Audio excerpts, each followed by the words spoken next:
Hello and welcome to Everything Amiibo. Today I'm going to be helping all of you people sitting on the fence answer that all-important question. Is the new 3DS Ambassador Edition worth my hard-earned cash? Now don't go away if you haven't received an email or you just don't live in the EU, because this video will cover not only the advantages and disadvantages of the Ambassador Edition, but also the new 3DS in general. In fact, those are the two categories that this review will be split into. Let's begin with the Ambassador exclusive features. By far the most appealing aspect of obtaining one of these models is the set of exclusive front and back cover plates. Both plates feature the word Nintendo, with the back plate displaying the classic Nintendo logo, while the front displays the kanji for Nin, Ten, and Do, which Nintendo describes as Entrust, Sky, and Company, respectively.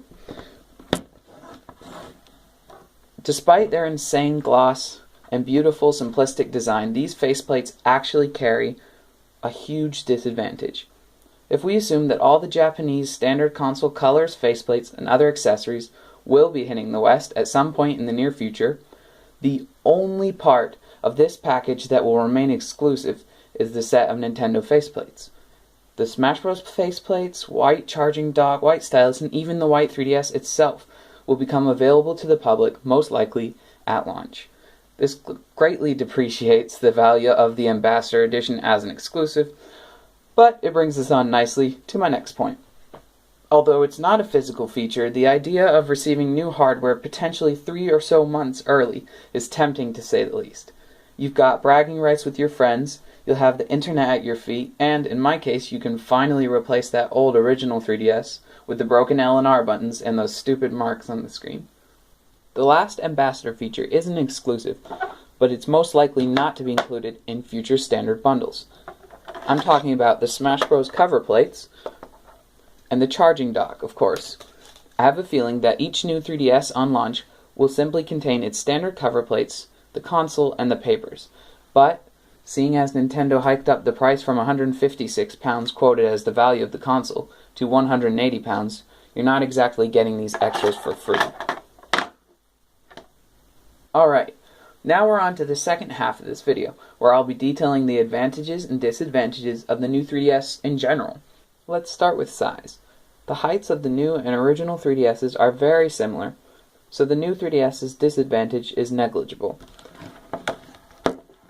However, when comparing the height and width of the sides of each console, the new 3DS is significantly bigger in each, taking away a little portability, but still fitting comfortably in most pockets, unlike the XL. From comparing the 3DS's weights by hand, the new 3DS feels significantly lighter despite its size, yet it still retains its sturdiness. The screens on the new 3DS are a respectable 1.2 times the size of the original screens. However, the XL screens are still almost 60% larger than the new 3DS's. The new 3DS's layout has been shuffled again. Nintendo seems to enjoy revising their design choices, even if they offer no real advantages. The game card slot, headphone slot, stylus, microphone, power button, and the triple LED display are all located on the bottom of the console now, leaving the 3D slider and the volume slider on the top of the console, while the wireless switch has gone digital as in the 2DS. Something important to note is that the 3D and volume sliders are now clickable when they reach off. This is extremely useful when you don't want to accidentally waste battery with the 3D, or you're in a public place when you need to keep that volume slider at 0. They've also changed the A, B, X, Y face buttons to the SNES colors, which is a nice aesthetic touch. Now there are a number of trademarked new 3DS improvements to the controls, namely the C-Stick and the ZL and ZR buttons. However, it doesn't end there, as there are also a couple of hardware and software improvements under the hood. The new 3DS is equipped with a faster CPU, which allows quick downloads, a more pleasurable experience with the operating system, and the potential for more demanding new 3DS exclusive games, none of which have been announced for the West yet. The console also carries a more powerful battery. I'm not sure of the difference in times yet, but it's a welcome improvement on the 3DS's dreadful life regardless. Another trademark feature of the new family is the ability to read Amiibo and other NFC gadgets without the need for extra peripherals. You just scan the Amiibo on the touchscreen like so, and it enters your game. The last feature is the seemingly unimportant ability to transfer files to a computer through the local Wi-Fi.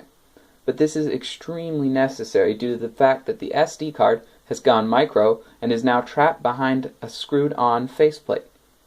In short, there's not much exclusive about the new 3DS Ambassador Edition except a single set of faceplates and early access to the new hardware.